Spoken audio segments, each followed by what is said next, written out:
પત્રાંગ 324 પત્રાંગ 324 એ પણ સૌભાગભાઈ ઉપર જ છે. મુંબઈ મહાવદ ચોથ બુદ્ધ 1948, 2 દિવસ પછી પાછો બીજો પત્ર લખ્યો. ચો તરફ ઉપાધિની જ્વાલા પ્રજ્વલતી હોય તે પ્રસંગમાં સમાધિ રહેવી એ પરમ દુષ્કર છે. અને એ વાત તો પરમ જ્ઞાની વિના થવી વિકટ છે. અમને પણ આશ્ચર્ય થઈ આવે છે, તથાપિ એમ પ્રાય વર્ત્યા જ કરે છે એવો અનુભવ છે. એવી અદ્ભુત દશા છે. ચારે તરફથી ઉપાધિ છે, પ્રજ્વલતી ઉપાધિ. ધંધામાં પણ એમને ભાગીદારો વગેરે બીજા અનેક ધંધા કર્યા છે, પણ હવે પોતે શું કરી શકે? એટલે એમાં પછી ઊંધું પડ્યું તો સીધું એમને કરવાનું. એ લોકો તો બધા કરીને બધા કામ ભેગા થઈ ગયા. એવી ઉપાધિઓ આવી છે.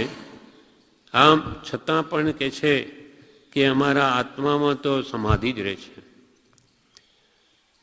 તવાકાળ થઈ રહ્યો છે, એનો ઉપાય કરે, બાકી તો જે થાય જોયા કરે.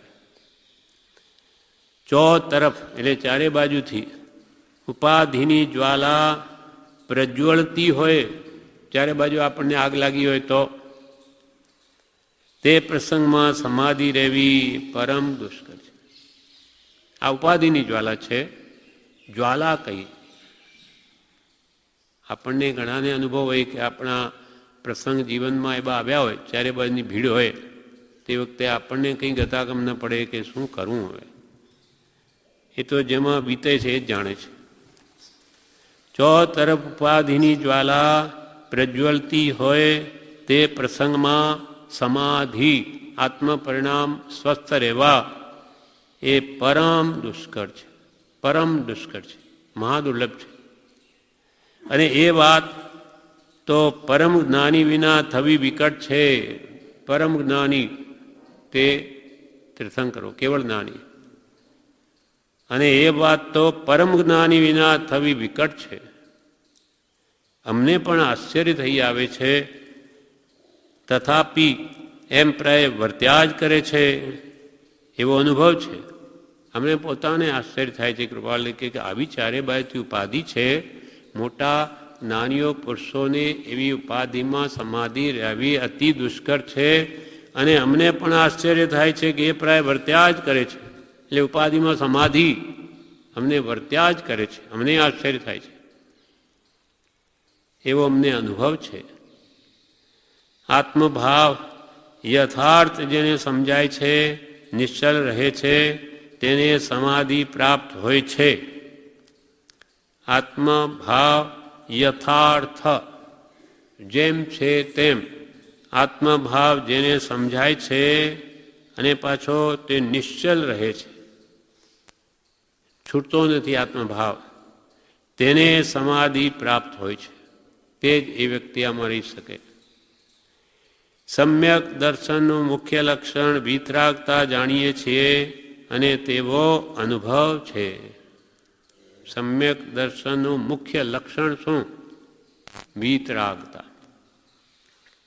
રાગ રહિત પણ, રાગ નથી ત્યાં દ્વેષ નથી, અને તેવો અનુભવ છે. સમ્યક દર્શનનું મુખ્ય લક્ષણ વિતરાગતા છે. અને કૃપાલ કે અમને તેવો અનુભવ છે, એટલે અમને કોઈમાં રાગ થતો નથી. આપણે તો આ વાત સામાન્ય માણસ માની ન શકે કે પ્રવૃત્તિ આવે રાગદ્વેષ વાળામાં નિમિત્તોમાં રહેવું ને કે અમે તો અલિપ્ત છીએ, એ વસ્તુ માનવામાં નહીં આવે. પણ એ કે અમારી છે એવી દશા, અમને આશ્ચર્ય ઉપજાવે છે. આત્મભાવ યથાર્થ જેને સમજાય છે, જેને આત્મા અનુભવ છે, નિશ્ચલ એ બહાર રહે છે, તેને સમાધિ પ્રાપ્ત હોય છે.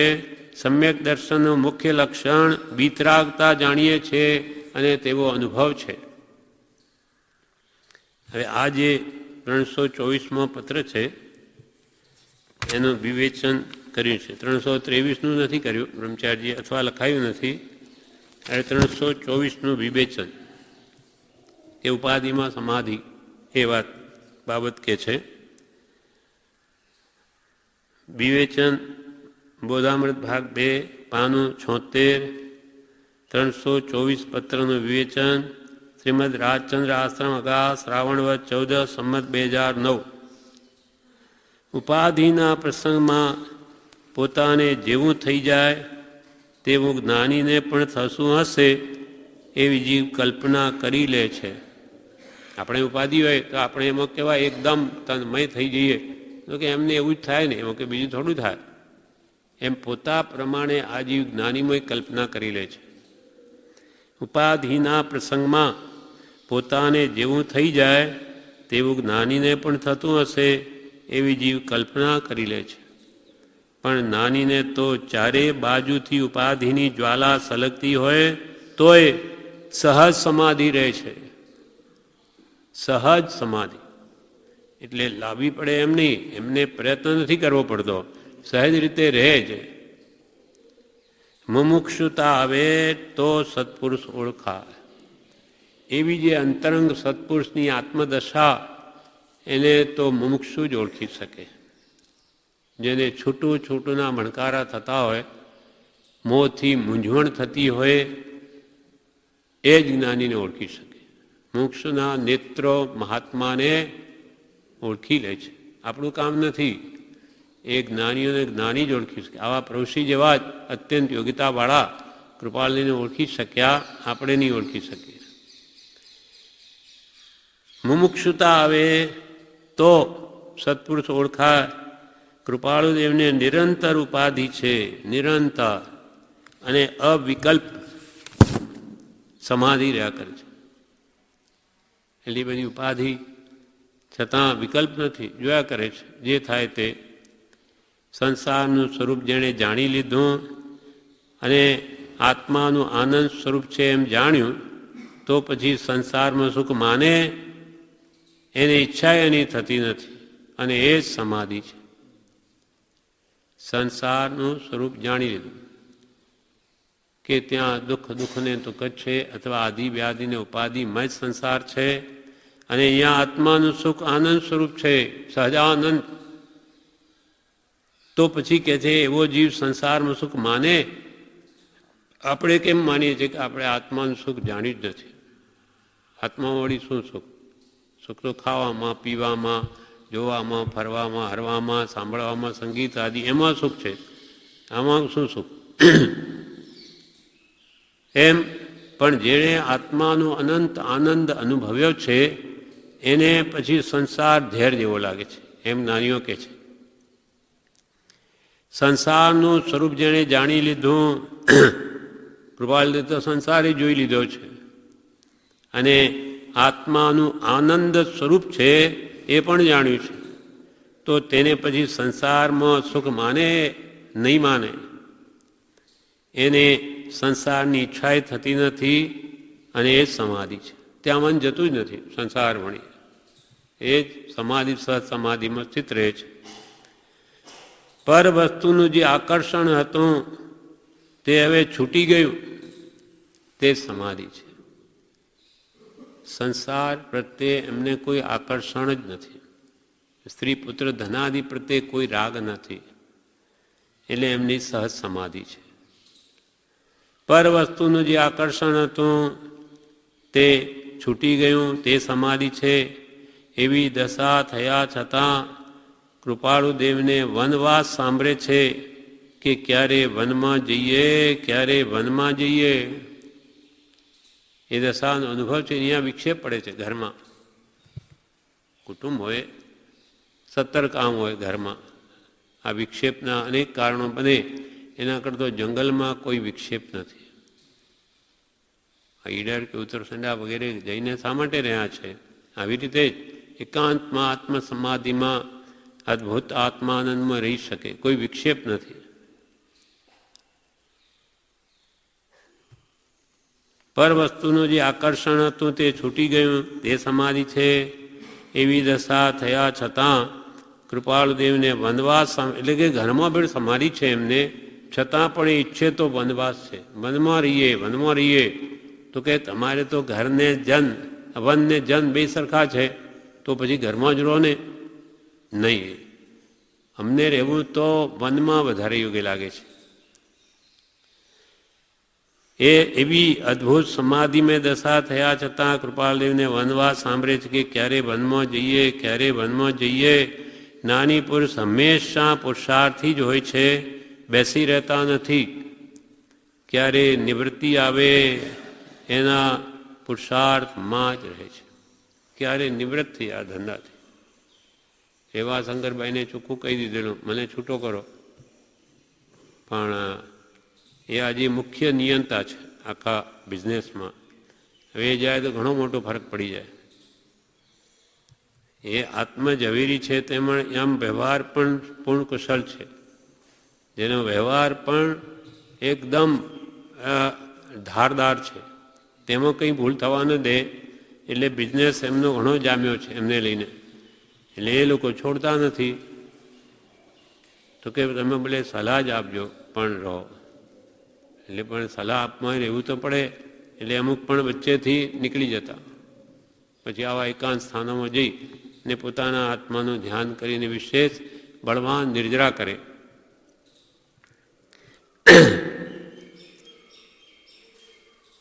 ગમે તેટલી ઉપાધિ હોય પણ કૃપાલદેવ આત્માને ભૂલતા નથી. ગમે તેટલી ઉપાધિ હોય પણ કૃપાલદેવ આત્માને ભૂલતા નથી. જેમ મુનિઓ માટે કૃપાલદેવે કહ્યું, મુનિ તો આત્મવિચારે કરીને નિરંતર જાગ્રત રહે. પ્રમાદીને સર્વથા ભય છે, અપ્રમાદીને કોઈ રીતે ભય નથી. અપ્રમાદી છે, પુરુષાર્થી છે, કોઈ પ્રમાદ નથી અંશે, અને આત્માને એક ક્ષણવાર ભૂલવા ઈચ્છતા નથી. એટલે આત્મવિચારે કરીને જેનો ઉપયોગ સદા જાગ્રત છે. બાહ્ય વેશે વણિક વેપારી પણ અંતરમાં વિતરાગ મુનિ. આત્મવિચારે કરીને નિરંતર જાગ્રત રહે. આ મુનિઓની દશા છે. પોતે એવી રીતે રહે છે પણ દુનિયા નહીં ઓળખી શકે. કપડાં નથી ને વેશ. વેશ હોય તો મહાત્મા, વેશ નથી તો મહાત્મા સાના. એટલે આપણી ઓળખાણ માત્ર બહારની જ છે. અંતરંગ શું છે કોણ જાણે છે? એ મુમુક્ષુ જ એને ઓળખી શકે અંતરાત્મ દશાને. ગમે તેટલી ઉપાધિ હોય પણ કૃપાલદેવ આત્માને ભૂલતા નથી. પરમ જ્ઞાની સિવાય બીજું કોઈ ઉપાધિમાં અસંગ રહી શકે નહીં. પરમ જ્ઞાની જેનું જ્ઞાન અત્યંત ઉત્કૃષ્ટ છે, એ સિવાય બીજો કોઈ જીવ આવી ઉપાધિ હોય અને એમાં અસંગ રહી શકે એમ બને નહીં. કૃપાલદેવ કહે છે, અમે રહીએ છીએ તેમાં અમને પણ આશ્ચર્ય લાગે છે. આટલી બધી ચારે બાજુ પ્રજ્વલતી ઉપાધિ અને આત્મા પરમ સમાધિમાં સ્થિત છે, એ અમને પણ આશ્ચર્ય લાગે છે. આત્માનું ઓળખાણ થયું છે, તેથી આત્મા એમને ભૂલાતો નથી. આત્માનું ઓળખાણ થયું છે, તેથી આત્માનું જે અનંત સુખ છે હવે એ ભૂલાતું નથી. બીજાને આત્મા ભૂલાઈ જાય. કૃપાલદેવ ગમે તેટલી આધિ વ્યાધિ ઉપાધિ હોય પણ અંતરમાં શીતળીભૂત રહે છે. શીતળીભૂત છે. બહાર ભલે ને વ્યાધિ હોય શરીરમાં, કે આવી બહારની ઉપાધિ હોય, કે આધિ એટલે માનસિક ચિંતા તો એ રાખતા જ નથી. જે કાળે જે બનવું બન્યા કરે. ચિંતા છે તો આધિ એટલે માનસિક ચિંતા, વ્યાધિ એટલે શારીરિક દુઃખ, અને ઉપાધિ એટલે આ વ્યવહાર વેપાર આદિની બધી ઉપાધિ ત્રિવિધ તાપાગ્નિ કહેવાય એમ. અને આ ત્રણેયથી 14 રાજલોક દુઃખી છે. 14 રાજલોક આ ત્રિવિધ તાપાગ્નિથી પ્રજ્વલિત છે. કૃપાલદેવ કે 14 રાજલોક દેવતાઓ બધા દુઃખી છે. બધાને માનસિક દુઃખ ઓછું નથી. કોઈને માનસિક, કોઈને શારીરિક, કોઈને આ ઉપાધિનું, બધા જ દુઃખી. સંસારી જીવ બધા દુઃખી. સુખી એકો મુનિ વિતરાગ. એક આત્મજ્ઞાની મુનિ એ જ સુખી છે, બાકી જગતમાં બધા જ દુઃખી. નારકી અને તિર્યંચો દુઃખી છે જ. આપણે જોઈએ જ છે આ તિર્યંચો ઢોર પશુઓને તો એમને ક્યાં ખાવા પીવા સુવા બેસવાની કોઈ સગવડ છે? ઉપરથી માર પડે નર્કના જ્ઞાનીઓ કે એટલે આપણે માનીએ છીએ કેવું દુઃખ છે, ત્યાં સુખ છે જ નહીં.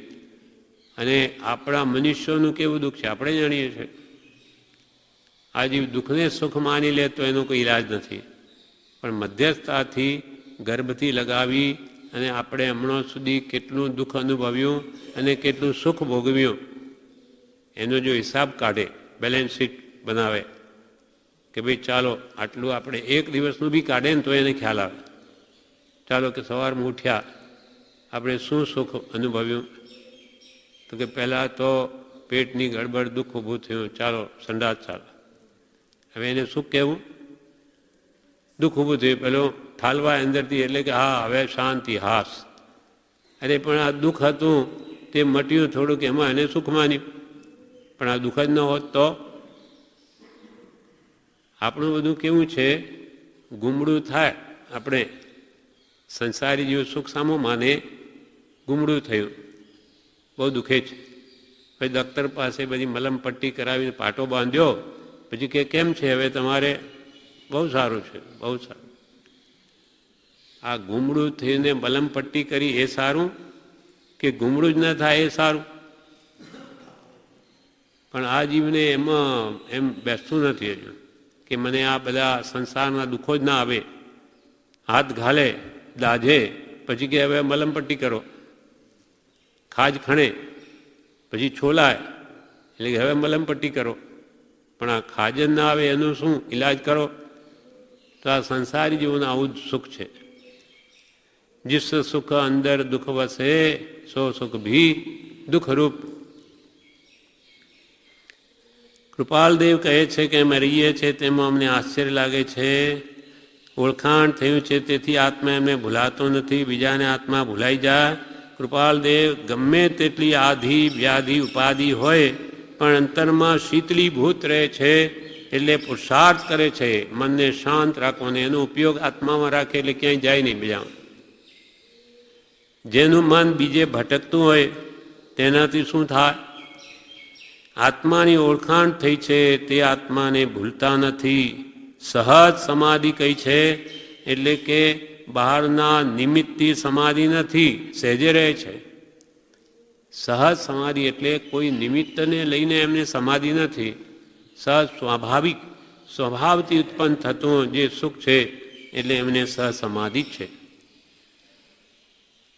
આપણે કંઈ પણ ભૂખ લાગે તો એ ખાવાની સામગ્રી મેળવવા જવું પડે, બાહ્ય વસ્તુ લાવવી પડે, ત્યારે ખાઈએ ત્યારે ક્ષણિક સુધા સમય એટલે સુખ માનીએ. એટલે આપણું બધું પરાધીન છે, પરને આધીન છે સુખ. ત્યારે આ તો સ્વાધીન છે, સ્વાધીન આત્માની સહજ સમાધિ છે. સહજ સમાધિ કઈ છે એટલે બહારના નિમિત્તથી સમાધિ નથી, સહેજે રહે છે. આત્માનું ઓળખાણ થાય તો આત્મામાં જ એને સંતોષ થાય. આત્માની ઓળખાણ થયું, આત્માનું સુખ અનુભવાયું પછી એમાં એ પરિતૃપ્ત થાય, સંતોષ થઈ જાય ને બહાર સુખની ઈચ્છા જ નહીં થાય. અહીંયા જ સુખ હોય, ઘરમાં તો બહાર જવાની શી જરૂર? આત્માનું ઓળખાણ થાય તો આત્મામાં જ એને સંતોષ થાય. નિષ્કાંક્ષિત ગુણ પ્રગટે છે. સમ્યક દ્રષ્ટિના 8 અંગ છે. સમ્યક દ્રષ્ટિના નિશંકિત, નિકંકીય, નિવિડ તિગીતા, ઉમડ દીઠી, અવગુણ, સ્થિતિલ, વત્સલ, ભાવને 8. પહેલો ગુણ છે નિશંકિત પણ. એમને પછી કોઈ આત્મા હું આત્મા નથી એવી શંકા નહીં થાય. હું આત્મા જ છું, દેહ હું નથી. એ સમ્યક દ્રષ્ટિને પહેલો ગુણ પ્રગટે. બીજો ગુણ છે નિષ્કાંક્ષિત. આત્મા સુખ અનુભવાયા પછી એને બીજા સંસારના કોઈ પણ સુખની ઈચ્છા નહીં રહે. નિષ્કાંક્ષિત, કાંક્ષા બધી મટી જાય. સંસારનું સુખ છે જ નહીં. એક વસ્તુ જોરદાર એને અનુભવમાં આવી ગયો અનંત સુખ, હવે ત્યાં કેમ નજર કરે? ત્યાંની નજર જ નહીં જાય. અંદરથી જ જ્યાં સુખના ફુવારા છૂટતા હોય તો પછી બીજે કેમ દ્રષ્ટિ કરે? એમ નિષ્કાંક્ષિત એને ગુણ પ્રગટે છે, એનાથી એને સંતોષ થઈ જાય સુખથી. બીજી વસ્તુઓથી એને આનંદ થાય છે એમ નથી, આત્માથી જ એને આનંદ થાય છે. આનંદ કે સુખ માટે એને કોઈ પર પદાર્થની જરૂરત જ નથી. 5 ઇન્દ્રિયના વિષયોની ઈચ્છા નિરંતર રહેતી હતી. સમ્યક્ત્વ થતાં તે ઈચ્છાથી તેને છૂટવાનું થાય છે. સમ્યક દર્શન આપણે પ્રગટ્યું નથી તો આપણે સુખ માટે 5 ઇંદ્રિયના વિષયોને ઈચ્છીએ છીએ. પહેલાં તો ભૂખનું દુઃખ ઊભું થાય ત્યારે ખાવામાં સુખ લાગે, એટલે ભૂખ લાગે એટલે લાવો ખાવાનું ક્યાં છે કેમ છે એ તરફ આપણે ફાંફા મારીએ. પછી જોવાની ઈચ્છા થાય ત્યારે કંઈક જોવાનું કરીએ કે કંઈ સાંભળવાનું થાય, સૂંઘવાનું થાય, સ્પર્શવાનું થાય. આ 5 ઇંદ્રિયના વિષયોની આપણને નિરંતર ઈચ્છા રહ્યા કરે છે. અને સમ્યક્ત્વ થાય કે તે ઈચ્છાઓ બધી છૂટી જાય. પછી એને બહાર સુખ છે જ નહીં. આ ઇન્દ્રિયોમાં સુખનો ભોગતા તો આત્મા છે. આ તો બધા ગોખલા છે ઇન્દ્રિયો, એ તો કંઈ જાણતી નથી. આ આત્મા જ બહારમાં સુખ શોધતો હતો કે મારે હવે ખાવું છે, પીવું છે, જોવું છે. એ બધું અંદર આત્મામાં સુખ થયું એટલે બહારનું જોવાનું બંધ થઈ ગયું. ઇન્દ્રિય દ્વારથી ચૂકી પડ્યો હું વિષયો વિશે, ભોગો પામી ન મેં પૂર્વે, જાણ્યું રૂપ યથાર્થ જે.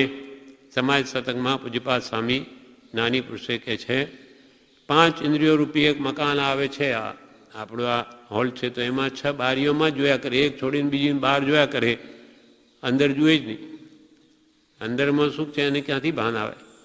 તેમ ઇન્દ્રિય રૂપી દ્વારથી હું બહાર જ જોયા કરી છે. ઇન્દ્રિય દ્વારથી ચૂકી પડ્યો હું વિષયો વિશે. ખાવામાં ઇન્દ્રિયોના શબ્દ રૂપ રસ ગંધ સ્પર્શ એ 5 ઇન્દ્રિયોના 5 વિષયો છે. બસ એમાં જ ભટકું છું, ફરું છું. પડ્યો હું વિષયો વિશે, ભોગો પામી ન મેં પૂર્વે, જાણ્યું રૂપ યથાર્થ જે. મારા આત્માનું જે યથાર્થ સુખ છે એ મેં ક્યારેય જાણ્યું નથી. એની કેવી રીતે વૃત્તિ ત્યાં પ્રેરાય? હવે આ જ્ઞાનીઓ તો જાણી લીધું કૃપાલદેવે. એટલે 5 ઇંદ્રિયના વિષયોની નિરંતર ઈચ્છા અજ્ઞાનીને રહે એ સમ્યક્ત્વ થતાં તે ઈચ્છાથી એને છૂટવાનું થાય છે. આત્માથી બધી વસ્તુઓ હીન છે. આત્માથી સૌ હીન. આ જગતમાં એક આત્મા નામનો જેવો અદ્ભુત પદાર્થ છે કે જેને લઈને જ આ બધું શોભે છે. આપણે અહીંયા બેઠા તો આત્માને લઈને શોભા છે, નહીં તો બધા મરદા શમશાન બની જાય. મોટું શમશાન. શમશાનમાં તો આટલા મરદા હોય નહીં એક સાથે, બધા મરી ગયા. શું થયું? આત્મા ચાલ્યો ગયો. બગીચામાં જોવા જાય, શાના માટે જાય? ફૂલ ખીલેલા છે, લાલ પીલા ગુલાબી, એટલે ત્યાં જોવા જાય, જોઈને આનંદ માને.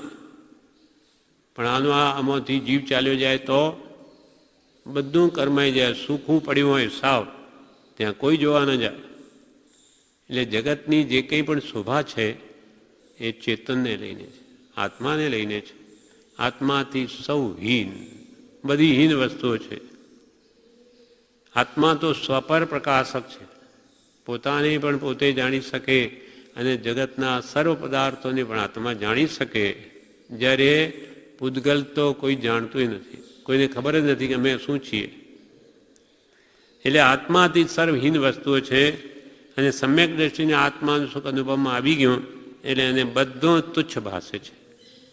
એટલે કૃપાલદેવને બસ નિરંતરે આત્મ સમાધિમાં જ તન્મય રહેવાય છે, એમને બીજું કંઈ જોઈતું નથી. આત્મભાવ યથાર્થ જેને સમજાય છે, નિશ્ચલ રહે છે, તેને એ સમાધિ પ્રાપ્ત હોય છે. અને સમ્યક દર્શનનું મુખ્ય લક્ષણ વિતરાગતા જાણીએ છે અને તેવો અનુભવ છે. અમને સમ્યક છે એનું લક્ષણ શું? વિતરાગતા. અમારા અંદર રાગ થતો નથી કોઈ પરપદાર્થમાં, તેથી અમને આ સમ્યક દર્શન છે અથવા આત્માનો અનુભવ છે અમને, તેથી અમે ભગવાન મહાવીરના ખરા અનુયાયી છીએ. વિતરાગ કેમ થવા, કેવી રીતે થવા એ ભગવાને બતાવ્યું અને એ પ્રમાણે અમારા અંદર છે. એટલે ખરેખર અમે ભગવાન મહાવીરના અનુયાયી છીએ. બાકી તો જગતમાં જે જૈન કહેવાય એ તો માત્ર નામ જૈન છે. બાકી જૈન કોને કહેવાય? જીનનો અનુયાયી હોય.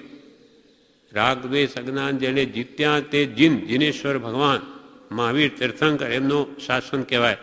એનો અનુયાયી તે જૈન. અનુયાયી એટલે પાછળ પાછળ ચાલનારો, ભગવાને જેમ કહ્યું તેમ કરનારો તે જ ખરો જૈન કહેવાય. આજે તો બધા નામ જૈન છે. જેમ આપણે નામ મુમુક્ષુ, અહીંયા આવનારા બધા મુમુક્ષુ કહેવાય, બધા મોક્ષના ઈચ્છુક છે. હવે કેટલા મુમુક્ષુ છે કે કેટલા બુભુક્ષુ છે એ ભગવાન જાણે, આપણે જોવાનું નથી. આપણે કંઈ ને કંઈ ઈચ્છા આવ્યો છે એટલે સારું છે, આપણે તો એના ગુણ જ જોવા. પણ મુમુક્ષુ ને બુભુક્ષુ, બ્રહ્મચારીએ એક ઠકાણ લખ્યું છે કે ભાઈ અહીંયા તું પ્રસાદની ઈચ્છા આવે છે, ખાવા પીવાની ઈચ્છા આવે છે કે ખરે આત્માર્થના લક્ષ્ય આવે છે, એ આપણા અંતરમાં જોવું. ખરો આત્માર્થનો લક્ષ્ય મોહથી છૂટવાનો તો મુમુક્ષુ, અને ખાવાની કે પ્રસાદની ઈચ્છા આવતો હોય તો એ મુમુક્ષુ નહીં પણ બુભુક્ષુ છે. આપણું અંતર આપણે જ જાણીએ, આપણે બીજામાં જોવાની જરૂર નથી. આપણે તો બહાર બધા સારા છે એમ જ માનવું તો આપણને આનંદ રહે. અને કોણ જાણે ખોટી કલ્પના બીજા પ્રત્યે કરી લઈએ, આપણે બંધાઈ જઈએ. આપણે બીજાનું જોવું નથી, બધા સારા છે. કૃપા લઈને માને અહીંયા આવે છે એટલે પ્રભુશ્રી કે એ તો માથાના મુકુટ છે. હવે પ્રભુશ્રીને માથાના મુકુટ છે તો આપણે ક્યાં ચડાવવા એને? આપણા માટે તો સર્વોપરી છે. કેમ કે જ્ઞાની ને જ્ઞાનીના આશ્રિત બે મોક્ષ માર્ગમાં છે, બીજું તો કોઈ છે નહીં. આજે જ્ઞાની તો છે નહીં, તો આ જ્ઞાનીના આશ્રિત જ આજે તો આપણા માટે પરમ આધારરૂપ છે. એટલા બધા છે તો ભેગા બેસીને સત્સંગ વગેરે થાય, નહીં તો એટલું બધો કંઈ 10 કલાકનો ક્રમ નહીં કરી શકે એકલો. થાકી જાય, 1-2 કલાક કરે ઘરે, પછી કે બસ હવે નહીં થાય. એટલે અહીંયા વાતો વાતોમાં આખી જિંદગી નીકળી જાય. આટલી બધી આરાધના કરતાં આવું બધું સહજ થઈ ગયું છે. આ પ્રભુશ્રીની અનંત દયા છે. સત્સંગ એ બધું થાય છે અને એને કોઈ થાક લાગે નહીં. અને ઉલ્લાસપૂર્વક નવીન નવીન પ્રોગ્રામ અહીંયા ગોઠવ્યા છે. સવારથી સાંજ સુધી બધી વિવિધ ભારતીય પ્રોગ્રામ છે. સવારનું જુદું, બપોરે જુદું, બપોરે સાંજે જુદું. એટલે એને નવીનતા બની રહે, કંટાળો ના આવે એવી પ્રભુશ્રીની કૃપા છે. એવું ગોઠવી દીધું કે એની 1 મહિનો શું આખી જિંદગી જતી રહે ને ખબર નહીં પડે. એ આનંદમાં શુદ્ધ ભાવવાના લક્ષ્ય શુભમાં પડ્યો રહે. પ્રભુશ્રી કે પડ્યો રહે સત્સંગમાં, સાંભળ કર તો કોઈ દિવસ થઈ જશે. એનું એ પડ દેહથી આત્મા ભિન્ન છે, દેહથી આત્મા ભિન્ન છે. 100 વાર પડે તો કંઈક તો અસર થાય ને. તો મરણ વખતે એમ થઈ જાય કે હા ખરેખર આ દેહ મારો નથી, તો એનું તો કામ થઈ જાય. આવી રીતે અદ્ભુત યોજના છે પ્રભુશ્રીની કૃપાએ. એટલે નિરંતર સત્સંગમાં નિવાસ કરવાનું જ્ઞાનીઓ કહે છે. આ પ્રમાણે આ પત્રાંક 324 પણ પૂરો થયો, એનું વિવેચન પણ પૂરું થયું. વિશેષ આપણે આવતીકાલ